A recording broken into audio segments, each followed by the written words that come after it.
On a eu enfin la grande performance de Kylian Mbappé en Ligue des Champions avec le Paris Saint-Germain. Ça, c'est pas un triplé contre Bruges. Celui-là, il compte. Enfin Kylian Mbappé, enfin une énorme performance avec le Paris Saint-Germain en Ligue des Champions, ça fait plaisir. Les fameuses responsabilités. Tu as été grand aujourd'hui, tu t'es pas réinventé en numéro 10 créateur, tu as été dans ton rôle et ça a fonctionné parfaitement. Tu as fait vivre un calvaire à Serginho Dest, l'anglais, Piqué et compagnie. Neymar n'était pas là, tu as répondu présent et c'est comme ça qu'on veut te voir en Ligue des Champions avec le PSG. On a eu enfin la grande performance de Kylian Mbappé en Ligue des Champions avec le Paris Saint-Germain. Ça, c'est pas un triplé contre Bruges. Celui-là, il compte.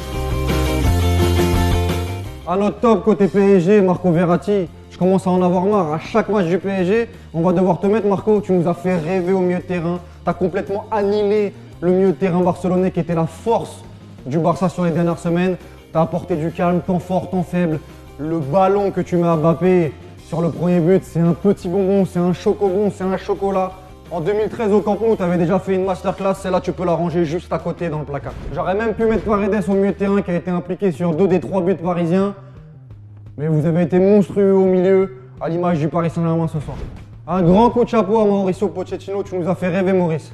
Ce soir, tous tes choix ont été bons, 10 sur 10. C'est ce genre d'entraîneur qu'il faut au Paris Saint-Germain.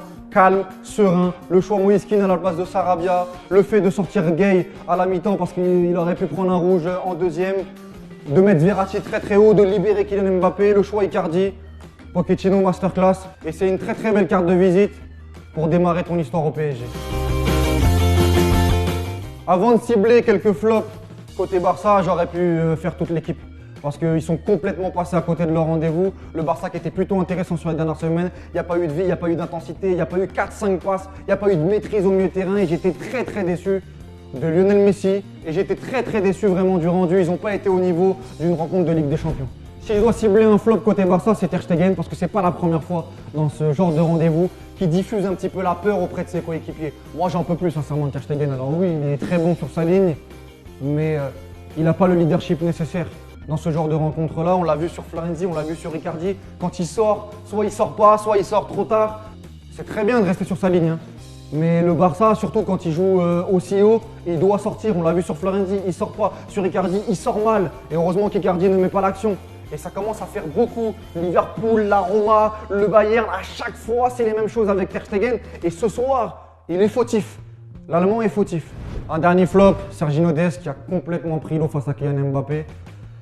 En 1 contre 1, il a été catastrophique, même offensivement, alors qu'il apporte d'habitude, il a été complètement stérile avec Dembélé. Et pour moi, Serginho Dest fait partie des individualités qui ont clairement tué le Barça ce soir. C'était mes top et flop foot mercato. Si t'es d'accord, tu commentes. Si t'es pas d'accord, tu commentes aussi, mais toujours avec un raisonnement. Et on se retrouve pour le prochain grand rendez-vous.